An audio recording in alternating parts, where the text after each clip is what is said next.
Hello everyone, in this video I'm going to show a step-by-step tutorial on how to enable dark mode on Tonkeeper account. So first we're going to go to our Tonkeeper app. You can find it in the Play Store or App Store. Then next we're going to click on settings. Then as you can see on the theme option there is the deep blue. So we're going to click on it. Then there's the dark option. So now we've changed our theme to dark. So as you can see it has a different interface, it has a different surrounding.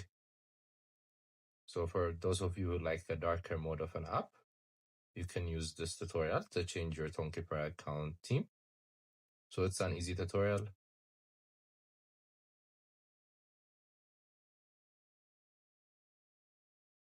We also have different how-to tutorials in our YouTube playlists, specifically on Tonkeeper account, so make sure to check them out. I hope you guys like this video. Subscribe for more, like for more, share for more. I hope to see you again. Goodbye.